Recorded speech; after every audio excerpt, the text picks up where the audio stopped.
You are watching BNS News.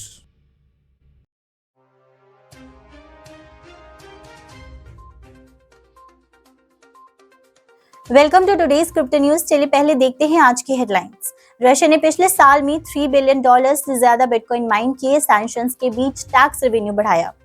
सबसे बड़े Japanese banks ने क्रॉस बॉर्डर पेमेंट्स के लिए स्विफ्ट लिंक स्टेबलकॉइन सिस्टम का यूज करने वाले हैं। साउथ अफ्रीका एआई का यूज करके टैक्स डॉजिंग क्रिप्टो ट्रेडर्स को ट्रैक कर रहा है। वैनिक ने इथेरियम फ्यूचर्स ईटीएफ को मार्केट कंडीशंस के कारण बंद कर दिया। डोजकॉइन फाउंडेशन ने न्यू ट्रेल मैप में 10x ब्लॉक स्पीड इंक्रीज की अनाउंसमेंट किया।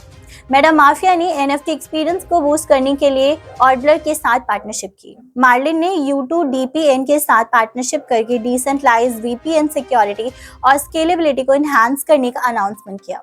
गनमैन ने रेवोलू फंड्स मैनेजर को क्रिप्टो अकाउंट्स ट्रेन करने और इन्वेस्टर फंड्स ट्रांसफर करने पे मजबूर किया। व्यून tokens third chain successful hard fork के बाद रेड में है। सेंटे बिलियनर डेल ने बिटकॉइंस कम्युनिटी को अपने न्यू स्टेटमेंट में एक्साइट किया। एडवोकेट्स ने यूएस प्रेसिडेंशियल डिबेट में क्रिप्टो डिस्कस करने की कॉल दी। ग्रेविटी अल्फा मेननेट ने एक मेजर टीवीएल इंक्रीज देखा। सर्जी बेज़लॉव रशिया इंडस्ट्रियल माइनिंग एसोसिएशन के डायरेक्टर ने रिवील किया है कि रशिया ने पिछले साल में लगभग 54,000 बीटीसी जो $3 बिलियन से ज्यादा है माइन किया। लोकल न्यूज आउटलेट इज़वेस्टिया के अकॉर्डिंग इस माइनिंग एक्टिविटी ने रशियन गवर्नमेंट के लिए लगभग 50 बिलियन रूबल्स का टैक्स जनरेट किया। जापान के सबसे बड़े बैंक्स MUFG, SMBC और मित्सुबिशी फ्यूचर्स में क्रॉस बॉर्डर पेमेंट्स को फैसिलिटेट करने के लिए स्टेबल कॉइन बेस्ड सिस्टम्स का यूज करने वाले हैं।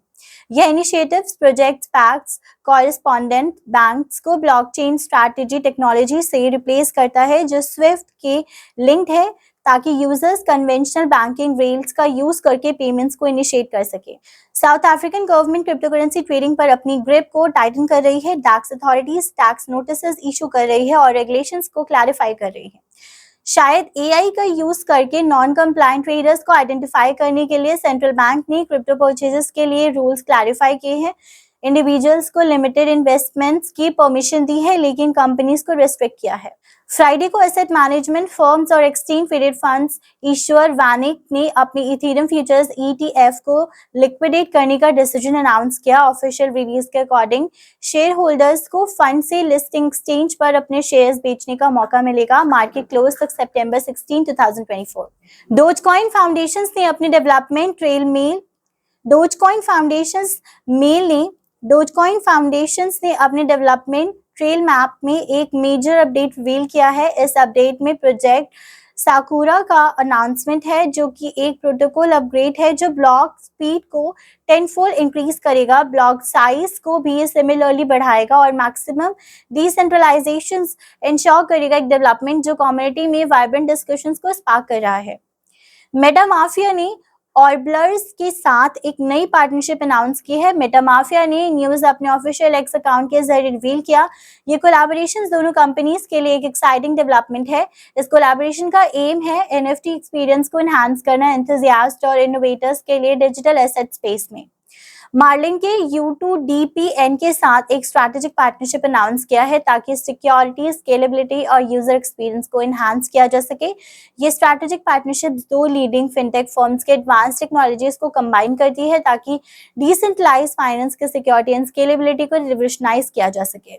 क्रिप्टो रिसर्च और एजुकेशन प्लेटफॉर्म्स रेवेलो इंटेल के CEO ने अनाउंस किया कि उन्होंने रेजिग्नेशन दिया है क्योंकि उन्हें गन पॉइंट पे अपने क्रिप्टो अकाउंट्स ड्रेन करने और इन्वेस्टर फंड्स हैंडओवर करने के लिए मजबूर किया गया। That's all for today's crypto news and stay tuned for more updates.